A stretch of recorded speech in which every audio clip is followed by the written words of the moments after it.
Welcome, everybody, to session number 2, day 1, session 2 of the 5th annual Building Solutions High Performance Campus Retreat. We're very excited. Everybody's here. Love the fact of your attendance. And just a couple of housekeeping items. Remember to keep yourself muted unless you have a question to ask. You feel free to unmute yourself and ask away. You're also welcome to put it in the chat. I'll be monitoring the chat for you. And I think that's, and then all these sessions will be recorded and posted on our YouTube channel. So I think that's it. Our session 2 today is Effective Space Utilization in the 21st Century Learning by Sheri Offenhauser of Page. Sheri is a graduate from New York University and the University of Texas at Austin, with 10 plus years of experience in program management, research, and development. Her broad expertise in mathematics leadership has allowed her to hold high leadership positions, such as being the Director of Engineering, Math, and Science Institute at the Kinkaid School. And currently, she is a strategic consultant at Page. Sheri, thank you very much for being a part of our retreat here, and I will open the floor for you to make your presentation. Thank you so much. I'm very happy to be here. Again, this is my second time giving some version of this talk, and it is absolutely my pleasure to be sharing this all with you.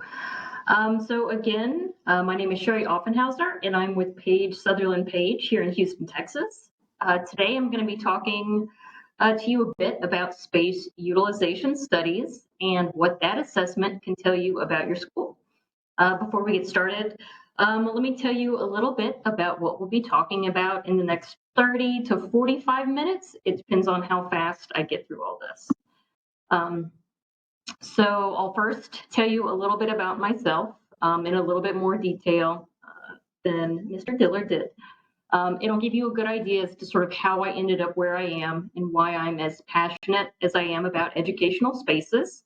And then I'll go over what a space utilization study is, the process of getting one done, and what you can expect, both in terms of deliverables and in terms of outcomes. So first, a little bit more about me. So I was in independent school education for 14 years, both in California and here in Houston, Texas. I was a teacher, a math department chair, and the director of a STEM institute. But after reaching a certain point in my career, as many people do, I needed a change. So now I work as a programmer planner. My official job title is strategic consultant here at Page. I help clients program their spaces based on their needs and constraints, and I use my understanding of best practices in various industries. In terms of academic clients, most recently I've worked with San Antonio Academy, University of Houston, Rosedale School in Austin. I'm currently helping to build a school called the Houston Dragon Academy. I work with Beta Academy. I work with the Galveston County Juvenile Justice Center. And currently, I'm in the middle of a very massive project conducting a system-wide facilities master plan for Houston Community College, which has 18 campuses and 90 academic buildings. So 2 years ago, William Dillard came to Page and discussed his idea to offer space utilization studies to his clients. And at the time, he was looking for a firm to partner with. So here at Page, we were ecstatic to form a relationship with Building Solutions, and I was certain that it was a great fit for us, and for me specifically, with my background in education and my passion for those spaces, which as a former educator, I know can often be not ideal. So 2 years later, it's still a service that they offer and part of the various analyses that I do in my day-to-day project work. I love data. As William said, I have a background in mathematics. I have an undergraduate and a graduate degree in pure mathematics. Math is my thing. I love visualizations, and more than anything, I love helping clients to understand their space and to aid them in strategizing better ways to utilize their space, both for students and for teachers. So let's talk about space utilization studies, what it is, when to get one, and what you can expect when you have one done. So in official terms, a space utilization study collects and analyzes room use data and then compares it to educational standards and current best practices. This allows institutions to make decisions about how to reuse existing space and then reduce the need for new space. So many schools these days operate under the policy of adjust as necessary, right, as things come up. The problem is that schools as a whole often do not re-examine their spaces after initial programming and design. Schools alter their spaces slightly, many times over and over and over throughout the years until the original purpose of the space is lost. This leads to underutilization and overutilizations of spaces and a lack of understanding of actual program capacity. So that is where a space utilization study comes in. So when should a school get one done? Ideally, every few years as routine maintenance to keep track of capacity and space goals. Worst case scenario, you get one done and then you update it every few years. And then if that's not possible, every 5 to 10 years. If a school is undergoing any master plans or renovation projects, they should get a space utilization study to determine the actual needs of the school, both in terms of square feet and instructional and support spaces. Oftentimes, it's not what the school originally thinks that they need. That's why they need an actual analysis. If the school is adding a specialized course, it might want to understand the implications that this course will have on the space or the spaces that the course will use. If the course can use existing spaces that are currently not programmed for educational use, like for instance, there are some CTE courses that can use a cafeteria, like for a life skills course. The program capacity of the school can actually be increased. Finally, if a school has multiple buildings and inconsistent utilization, it's possible that a utilization study can help consolidate spaces and allow the school to sort of turn off buildings to save money on system operation costs. In terms of metrics and results, a space utilization study can yield good raw data that a school can use for current and future planning. Basic site capacity versus program capacity are the first components the study can yield. If a client is interested, we can compare the size of the school's educational and support spaces against state, local standards, or best practice benchmarks to give them an idea of how their spaces are measuring up against similar institutions with similar pedagogical approaches. Finally, an SUS will show which spaces and rooms are operating below a predetermined benchmark utilization. For some schools, that's 83%, which is 5 out of 6 classes, or around 70%, which is like 5 out of 7 classes. All of these metrics are determined by a school's schedule and goals.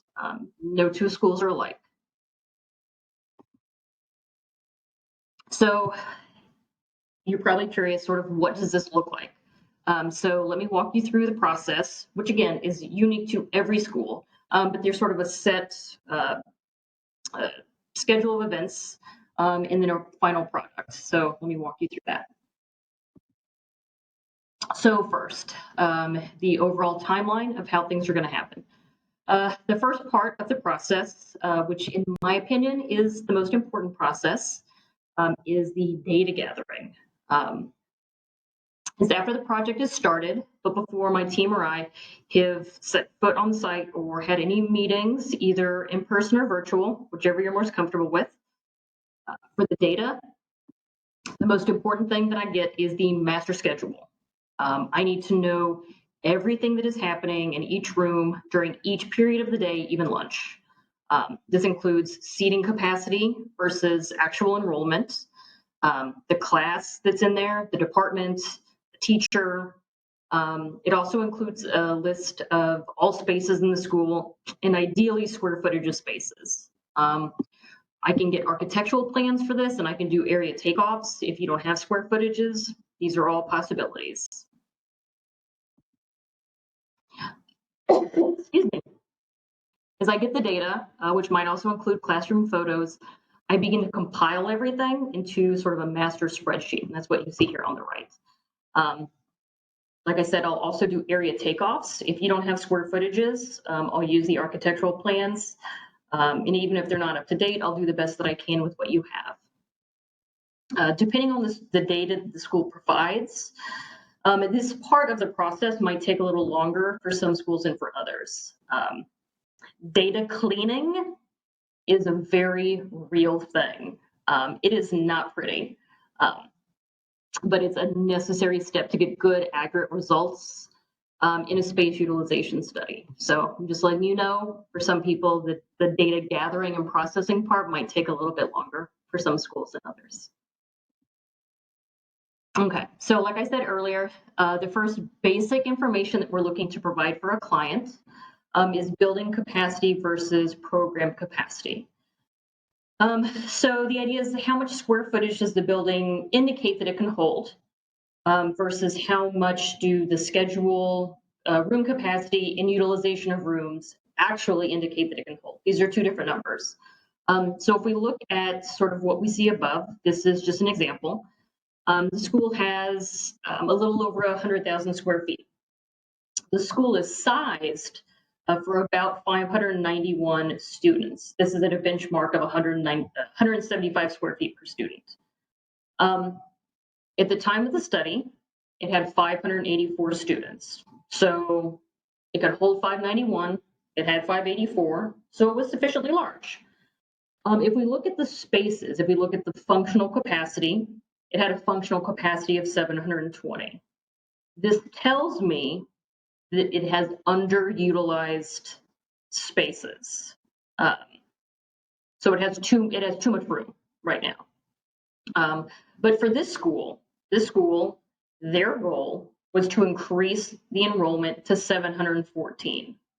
Okay, so this data at a high level would indicate that in 10 years, the way the spaces were organized, right, functionally, it could accommodate 714 people, but the building size could not, right? So in this particular space utilization study, the way the spaces were organized, the utilization, et cetera, that was fine, but the actual square footage of the building wasn't big enough. So for them, we had to dive deep into how the spaces were being used and to how to effectively add square footage to meet the needs of the types of classes and the sort of the educational vision of this particular school.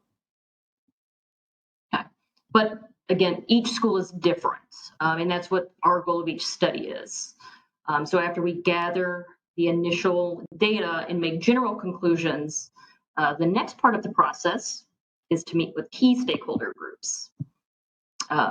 Everyone has a unique perspective on what works and what doesn't work.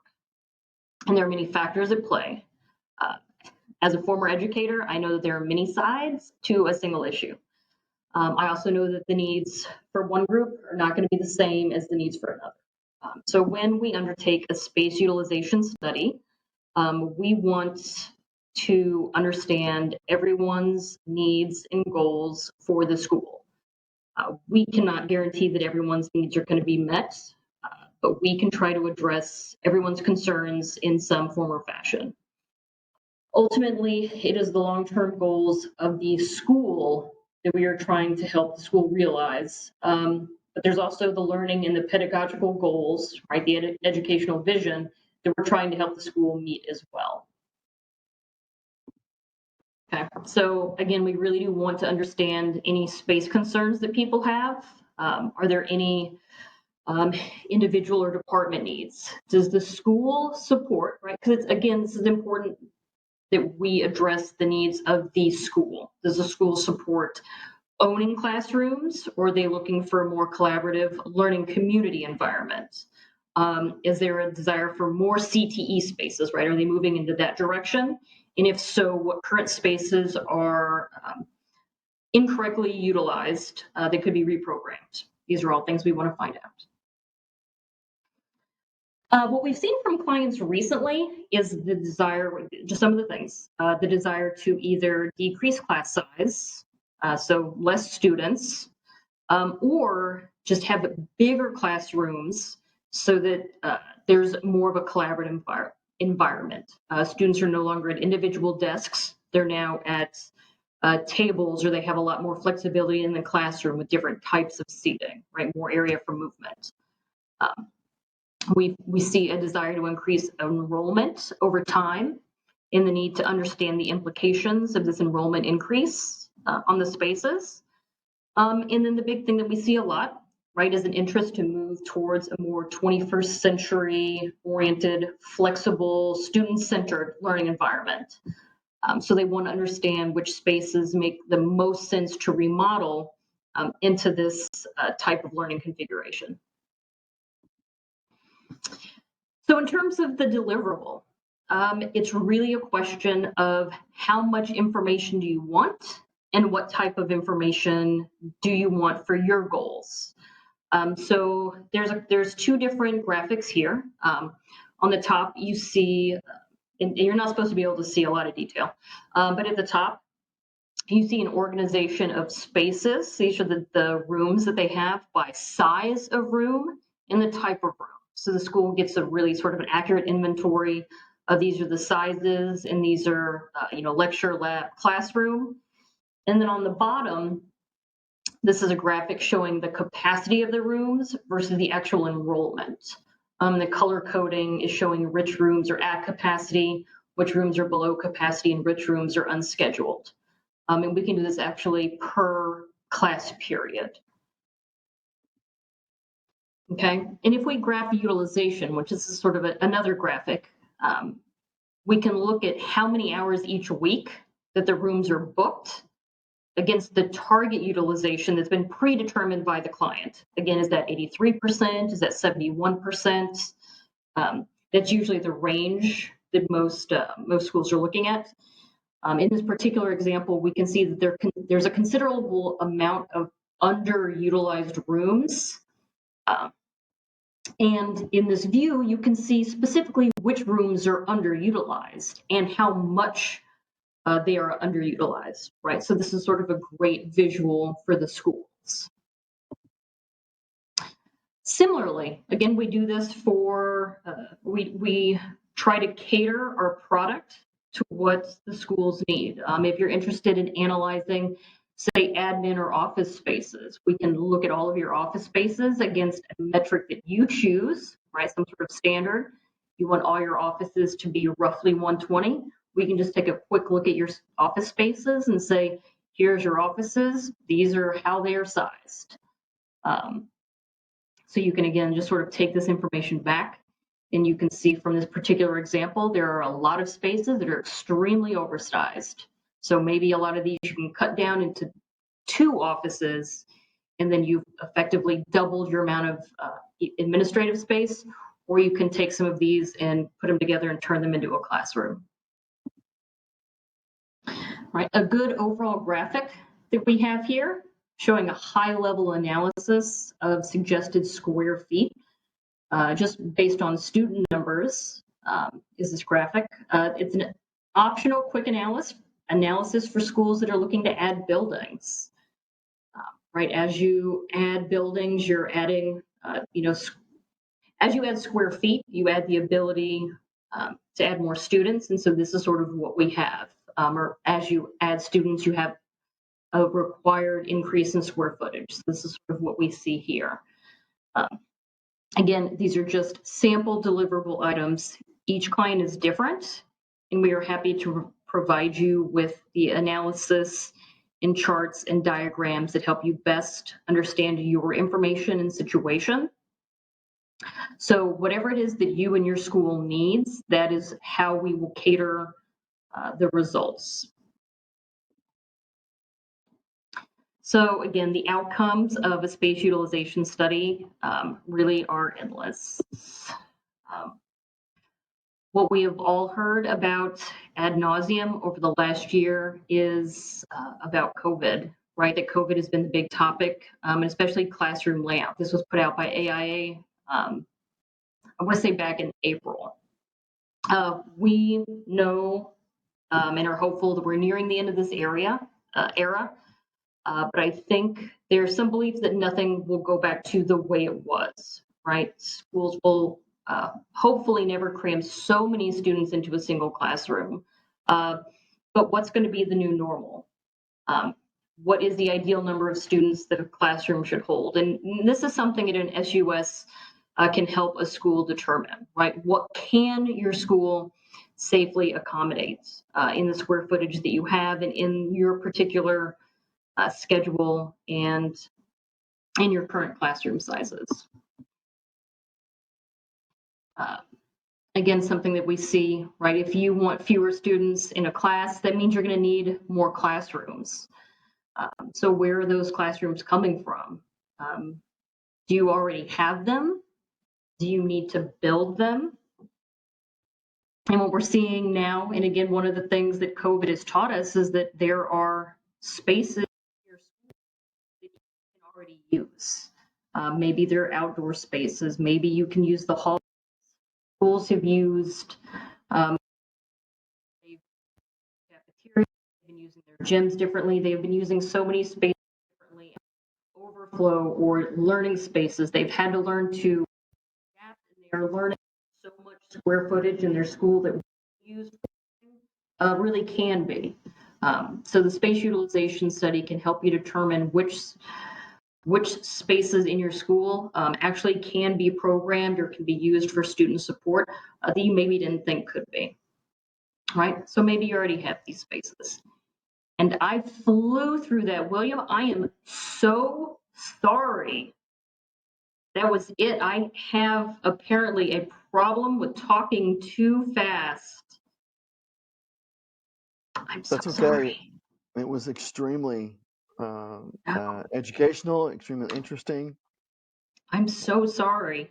Well, it's okay. It is what it is. I think it's fantastic.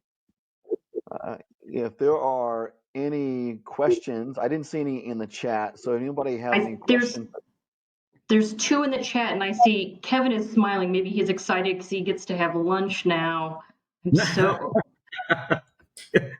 Yeah. What do you have, Kevin? Yeah, I have a little bit of a dialogue to do with you here on your particular program as well. Until we have questions pop up. So, Mr. Dillard, pop in and stop us if someone has a question that pops up while we can do a little dialogue in here. I will do so. You go right ahead. Okay.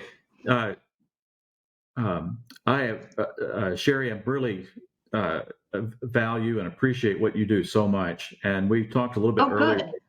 Yeah, we talked a little bit earlier with the group about the financial model of our facilities, and it needs to be looked at as a financial investment, not just bricks and mortar, because everything we do there is about that. And space is a major component to that. Every square foot that you use for the purpose of the mission needs to be accounted for and efficient. And I wanted the group to know that what you and I talked about.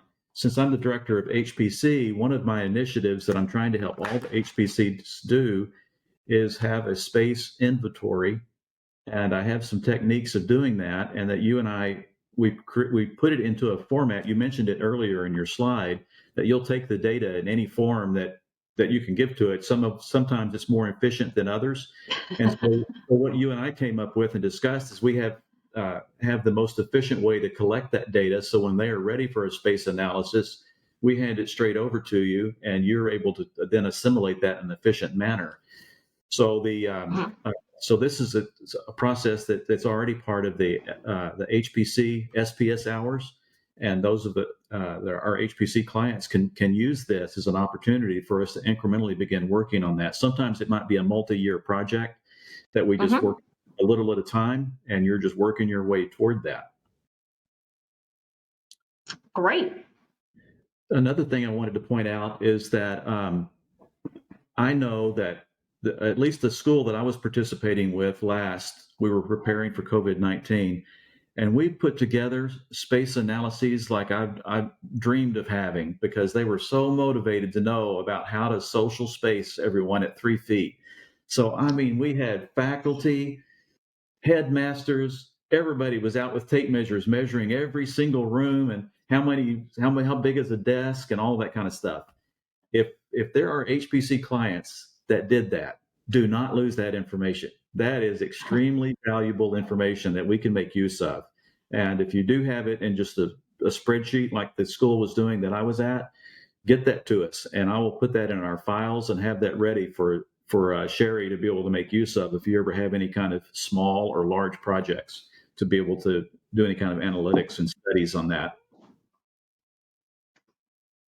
Absolutely. It's so much easier to build upon good data than it is to sort of start from scratch. So yes, Kevin, you're absolutely right. Still no questions, so I got another one. Yeah. You can see I like what you do. Yeah. Yes, good. Another interesting thing I came across, I'm pretty excited about, is to be able to go through and measure a campus and come up with drawings and all that can be a pretty costly venture. I've done it at every campus I'm at. It usually takes a few years, just incrementally using opportunities to build that database. But I have come across with an emergency restoration company that uses 3D imaging to image all the spaces of the campus, all the different rooms and hallways and all that, and they're using it to collect the information on the contents of the space. And the imagery, the software has the ability to measure spaces from that, and it's very cost effective. That they can go through your whole campus and get a 3D imagery of the whole thing, and it's all mapped out and blocked, and you can just pull square feet off of that and use it for insurance purposes and all that. So that's another thing I hope to learn a lot more about, to see if we can start collecting space data in a more efficient manner for experts like you to be able to scrub it and study it and all that kind of thing. I couldn't even begin to do that kind of thing, but I can get the data for you. Yeah. Yeah. That's great, Kevin. Thank you very much. Does anybody else have any questions? You want to unmute yourself and ask away, you're welcome to.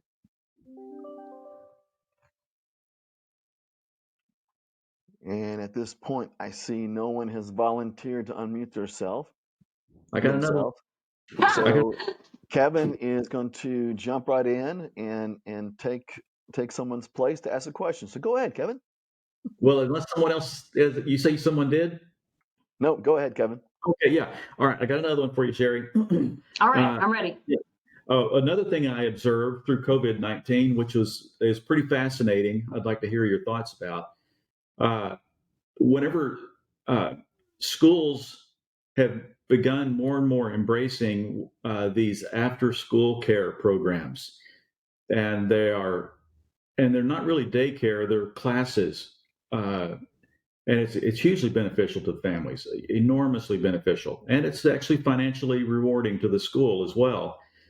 So when school is over, then they have additional elective classes that students can take, like karate, tennis, all these various other classes that they can do after hours and through the weekends, and so forth. Well, facility departments, we're very dependent on off hours to get our work done, because you can't get into classrooms during the day.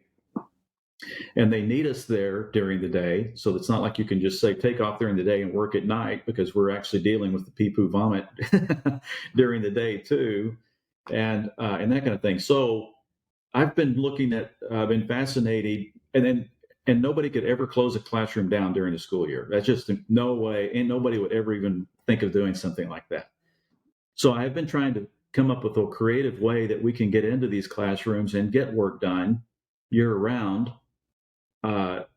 To do that. And so one of those concepts is, I think through COVID-19, we've learned that because we had to do social spacing and all of that we probably increased the number of classrooms in one campus by 30%, 25 to 30%, because we used to have 60 classrooms. Well, we had to create 80 somehow.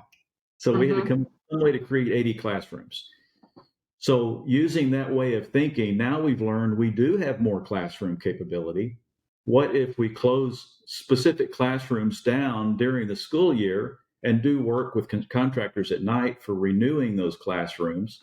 So you say maybe you have 10 classrooms that you put off into these new sites that we've now magically learned that are capable of doing. And then we can have contractors at night come in and surgically do the renovation of those classrooms within a few weeks and then get out. And then you open the classrooms up without affecting any of the other classrooms and things of that nature. So, so I'm wondering if you have any, if these alternate classroom spaces, is that something kind of built into your program to help people be able to see how they can do that? We can absolutely, nothing is built in.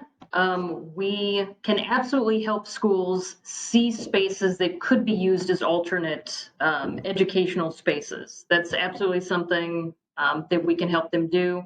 But so I think the point that you make is a good one. Pre-COVID, I think a lot of schools were less willing to view non-educational spaces as potential educational spaces. But now, like you said, sort of every square foot is on the table. And they're much more willing to look at them as willing to be put online as a place of learning. And especially as an official place of learning, if it's sort of a small remodel, if they wanted to really make it an educational space. And I've 100% heard of schools doing just what you said, sort of taking classrooms offline, strategically moving students to other locations, making repairs, and then in doing exactly what you said. But all of that is, it's interesting. Like I said, all of that is completely due to COVID. Schools would not have been willing to move students to I would say like the library, the gym, the hall, the cafeteria, they would not have been willing to actually officially move classrooms to these places, but now they are, right? Because now they've seen that these can actually work. You just need some modifications and they're actually fine educational spaces. So now they're looking officially, it's saying, well, how can we take all of our square feet and actually make them learning spaces instead of being single use spaces? Right? Every space can be a multi-use space. How do we do that officially?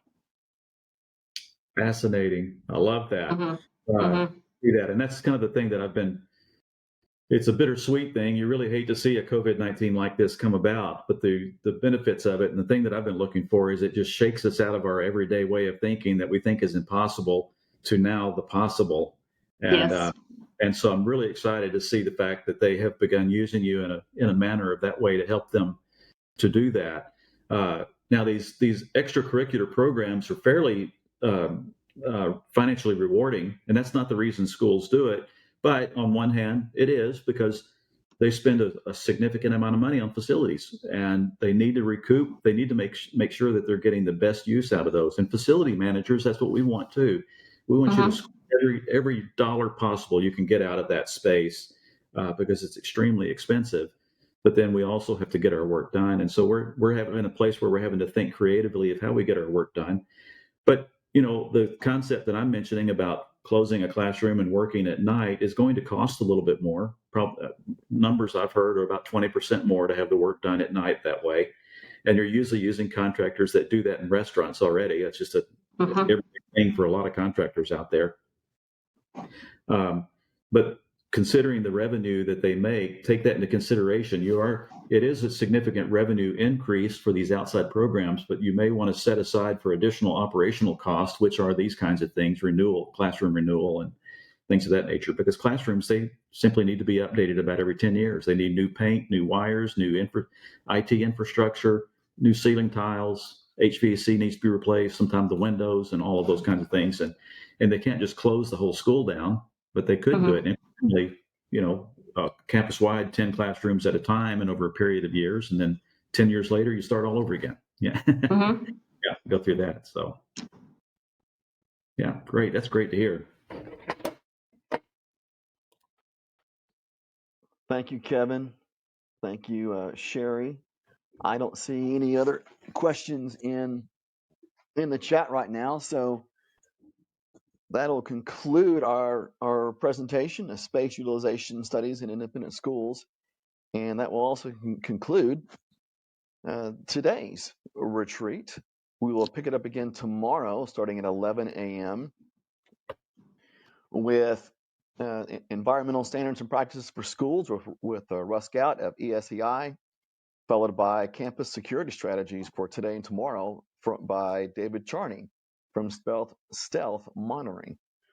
So again, all these presentations will be recorded and placed on our YouTube channel at the conclusion of our conference. Thank you, everybody, for coming today, and we'll look forward to seeing you tomorrow. Bye, everybody. Great. Thank you so much.